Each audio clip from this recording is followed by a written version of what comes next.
നമ്മളെ രണ്ടെണ്ണം കഴിച്ചോ, വീട്ടിൽ ജോലിയല്ലേ ഒന്ന് ചെയ്യേണ്ടതല്ലേ, അതിന് നമ്മളെ കഴിച്ചു കഴിഞ്ഞാൽ എല്ലാം ചെയ്യാൻ പറ്റും. എങ്ങനെ? നമ്മുടെ പരസ്യം കണ്ടിട്ടില്ലേ? അല്ലെങ്കിൽ നിങ്ങളൊക്കെ പരസ്യത്തിലല്ലേ പിടിച്ചേക്കണത്. തുടങ്ങി. നിനക്കിത് എന്തിന്റെ കേടാണ്? എനിക്കല്ല, നിനക്കാണ് കേട്. എന്തേലും എവിടെന്നെങ്കിലും തൂക്കി പിടിച്ച് കൊണ്ടുവരും ആലവലാതി. പിന്നെ നിന്റെ തോന്നിയ വാസനയൊക്കെ കൊടപിടിക്കാൻ വേറെ ആളെ നോക്കിയാൽ മതി. നിന്റെ പ്രശ്നം എന്താ? ഈ റിസ്ക് എന്ന് പറഞ്ഞാൽ നീ കൊടുക്കുന്നുണ്ടല്ലോ ഒന്ന്. അതെ, ഏലക്കായ കിട്ടിട്ടുണ്ട്. എന്തിന്? കണ്ണിൽ പൊടി ഇടാൻ. നിന്റെ ഇൻഗ്രീഡിയൻസിൽ 21 ഗ്രാം ഷുഗറാണ്. ഷുഗർ ഇൻവെർട്ടിറപ്പൊക്കെ ഉള്ളതല്ലേ, അപ്പം പിന്നെ അതൊക്കെ ഉണ്ടാവും. അപ്പോൾ ഈ രോഗികളാണ് ഇത് കഴിക്കുന്നതെങ്കിൽ അതൊന്നും നമ്മുടെ ഉത്തരവാദിത്തത്തിൽ വരുന്നതല്ല. ഇതൊക്കെ നോക്കി കഴിക്കാൻ വേണ്ടിയിട്ടാണ് എഴുതി വെച്ചേക്കുന്നത്. 3 ടൈപ്പ് എമൾസിഫയർ വേറെ, 481I, 471, 472E. ഏടാ, ഇതൊക്കെ ഫുഡ് അഡിക്റ്റീവ് ആണ്. ഇതൊക്കെ കൂടുതൽ കഴിച്ചു കഴിഞ്ഞാൽ ഉണ്ടാകുന്ന ആരോഗ്യ പ്രശ്നം എന്തൊക്കെയാണെന്ന് എന്നെ കൊണ്ടൊന്നും പറയിപ്പിക്കണ്ട. എല്ലാം കാണിച്ചു കൊടുത്തില്ലേ, പിന്നെ എന്തോന്നു? എന്ത് എല്ലാം കാണിച്ചു കൊടുത്തില്ലേ എന്ന്? ഇതൊക്കെ അവിടെ നിൽക്കട്ടെ. നീ പരസ്യത്തിലും കവറിലും നാഴികയ്ക്ക് 40 വട്ടം പറയുന്നുണ്ടല്ലോ ഗുഡ്നെസ് ഓഫ് വീറ്റ്, ഗോതമ്പേ.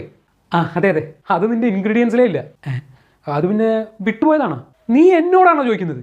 അല്ല, മൈദയെങ്കിലും കൂടുതലുള്ളത് നന്നായി. എടാ, പരസ്യത്തിൽ കാണിക്കുന്നതിൻ്റെ 1%